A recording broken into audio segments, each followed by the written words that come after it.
नमस्कार। आमे आठगड़ बुली जाइलु सेठू देवझर कहले गोटे जलप्रपात अच्छी एठी आमे आठगड़ जावा बाटरे सेठी बालीझरी गाँ ठू टिके आगुक भितर को पशिले 12-14 किलोमीटर पूरा पहाड़ी रास्ता जंगली रास्ता भितर जावा पड़ो आ बढ़िया झरणा सेठी पानी कलकल नाद बही जाऊला पानी।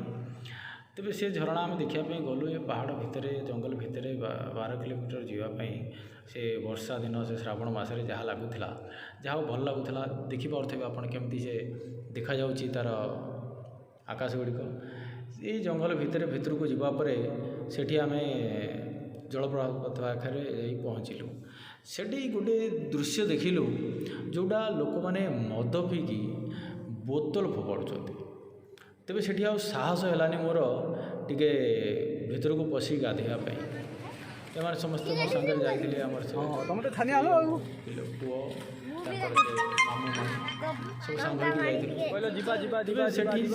जमा अन्य घोषाड़ी ना ना से गाधे पारे भितर को पशुवा पानी भितर आम तो देखिपारे बियर पीछे मद पीछे से बोतल गुड़ी से फोपाड़ुंट। ये बहुत खराब जिनिस जोटा कि आम कहले हुए तो मद पीउे कौन हो मुंड कौन थी झगड़ा करेंगे से आम कि कहलुनु ना से पानी भितर आ पशि पार्लुनु।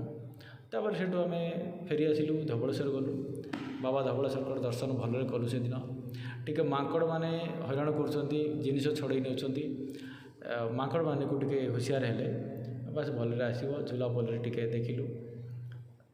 तापर आम आसिलु गड़गड़िया घाट गड़गड़िया घाट गड़गड़िया बाबा को दर्शन कलु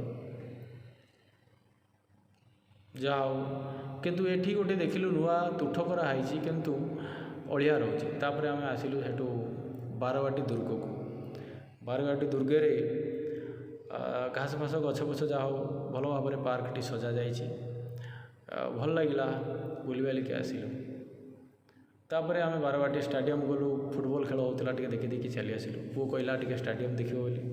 तापर आम ये आसिलु जोब्रा बंध उपर गोटे 2टा फोटो उठेलु। तापर आम घर को